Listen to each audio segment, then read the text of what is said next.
Greetings, weirdlings, I'm Danny Danger, and here are 9 times in my life that Young Justice made me a better human being. You may have seen a lot of articles pop up over the past week about how Netflix is supposedly watching Young Justice viewers to see if we're viewing Young Justice enough to make it worthwhile for them to make a Netflix exclusive 3rd season, and I can't calm down about it because just the possibility of having a 3rd season of Young Justice makes me so excited that I might laugh cry.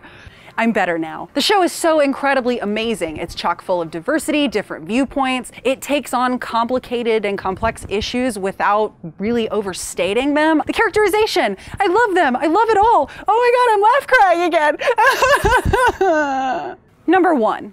That time when Robin reminded us that sometimes you're going to have to tackle things that are bigger than you. All of this life only gives you what you can handle shenanigans is just that. Life is going to continuously heap things on you that are bigger than you, problems that you don't feel like you can solve. But guess what? What matters is when you use your brains and your mind and your intellects to beat that bigger bad guy.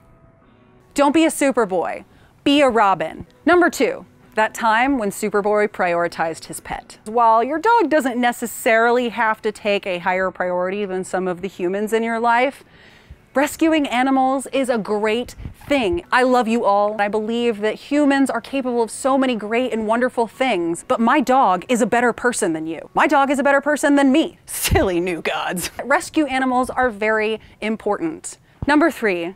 That time when Miss Martian was really awkward about complimenting this boy that she likes.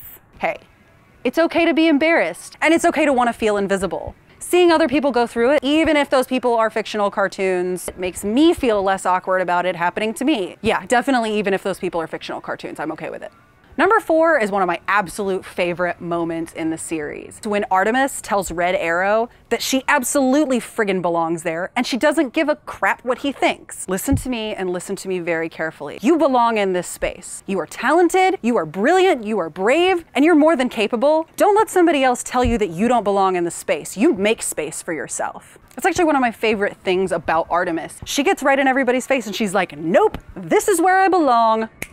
Number 5, sometimes your friends and your battle buddies will do things that you don't agree with or that you don't think are cool. Yes, it is important to have their back, but don't have their back so much that you let them get away with something. There's a particular moment where Nightwing makes a bad call. Superboy pulls him aside afterwards and he's like, bro, nuh-uh, you kept secrets. That's not cool. In times of crisis, you should have your friends back, but you also need to call them out. If they're doing something wrong, if they're being dishonest, if they're keeping secrets, if they're hurting the team and the friendship, you gotta call them out. Number 6, it's okay to wanna look totally fabulous, but consider your situation. If you're fighting evil, maybe those stiletto boots are not the right choice. No one expresses this better than Zatanna, who, in my opinion, has a really great feel for the functionality of fight fashion wear. One of the greatest struggles of my adult life is wanting to look super fierce and super cute, but also do the 4 million things that I need to do. I will put my feet through absolute hell and misery just to look fabulous doing something that chances are probably will keep people from noticing my feet anyway. Remember, you can be cute and comfortable. Form and function. Together, they make fashion. Thanks, Zatanna. Number 7, remember when Connor Kent went to public school for the very first time in his whole life and really just couldn't come to grips with why 2 nations would be fighting each other if they're both human? This is my life every day when I read the news. It's okay to feel overwhelmed with the state of the world, to not understand why things are so complicated. He really doesn't understand why 2 groups of humans can't just get over their differences and work together to solve them.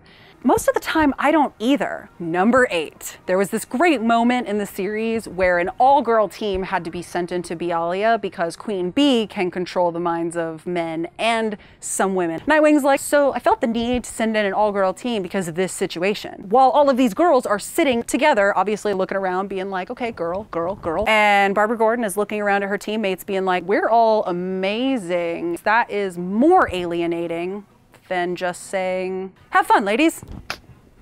Never mess with Batgirl. Number 9, Don't be a fangirl, be a Wonder Girl. There's a huge difference in walking into a battle scenario or any sort of real life scenario being like, I really admire you and I can't believe that you're letting me talk to you, rather than walking up and being like, you're awesome and I can't wait to talk to you. Don't downplay yourself. You're here to fight. And then freak out about Wonder Woman, maybe afterwards. This one is really, really hard for me because, as you can see, I sort of make a digital career out of being a fangirl. Oh my god, if I met Wonder Woman, I would act like such a doofus. What was your favorite Young Justice moment? Were there moments that still make you cry when you rewatch the series? Let's exercise all of our Young Justice feels and just put them out there on the table for everyone and Netflix to see. Tell me down below in the comments section where your opinions live and thrive. A special thanks as always goes out to Austin Books and Comics as well. The first time I watched Young Justice, I walked in here a few days later and was like, Young Justice. And like 3 people ran up from the back and were like, let's talk.